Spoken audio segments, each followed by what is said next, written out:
আসসালামু আলাইকুম, welcome back. আজকে রান্না করেছি মুরগির মাংস ভুনা। চলুন দেরি না করে দেখি। প্রথমে তেল দিয়ে দিলাম তেলের মধ্যে মেখে রাখা আগে থেকে মাংসগুলো আমি হলুদ এবং লবণ দিয়ে মেখে নিয়েছি। আস্তে আস্তে ভেজে সবগুলো মাংস উঠিয়ে নেব। এই তেলের মধ্যেই দিয়ে দেব পেঁয়াজ কুচি, তেজপাতা, এলাচ, দারুচিনি, আদা, 1 টেবিল চামচ আদা বাটা, রসুন বাটা, একটু পানি দিয়ে দিলাম। এখন দিয়ে দেব 1 টেবিল চামচ মরিচ বাটা এবং একটা টমেটো দিয়ে দিলাম। এখন দিয়ে দেব মরিচ বাটা 1 টেবিল চামচ। এটা কাঁচা মরিচ নিয়েছি, আপনারা চাইলে শুকনো মরিচও নিতে পারেন। এখন দিয়ে ভালোভাবে নেড়েচেড়ে মশলাটা কষিয়ে নেব। লবণ দিয়ে দিলাম, হলুদ দিয়ে দিলাম 1 টেবিল চামচ, 1 টেবিল চামচ জিরা, 1 টেবিল চামচ মরিচের গুঁড়া। সবগুলো মশলা একত্রে কষিয়ে মাংসটা দিয়ে দিলাম। মাংসটা দিয়ে ঢাকনা দিয়ে ঢেকে দেব মাংসটা কষানো হওয়ার জন্য।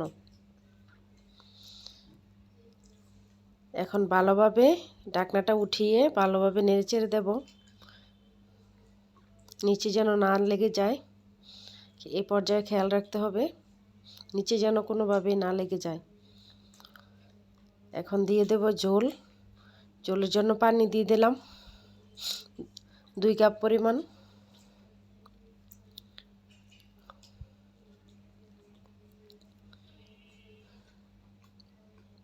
ঢাকনা দিয়ে ঢেকে দেব। বলক চলে এসেছে, ঝোলটাও কিছুটা কমে আসছে। এই পর্যায়ে দিয়ে দেব কাঁচামরিচ 5-7টা। কাঁচামরিচটা জালের জন্য দিইনি, জাস্ট ফ্লেভার আসার জন্য দিয়েছি।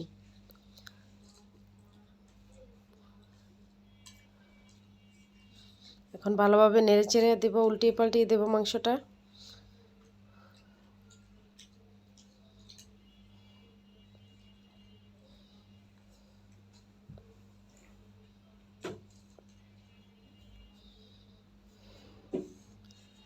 এখন জাকিয়ে নিচ্ছি। চুলাটা এই পর্যায়ে অফ করে দিলাম। আমার রান্না প্রায় শেষ। ভিডিওটি ভালো লাগলে আপনারাও এইভাবে রান্না করে খাবেন। সবাইকে অসংখ্য ধন্যবাদ। আল্লাহ হাফেজ।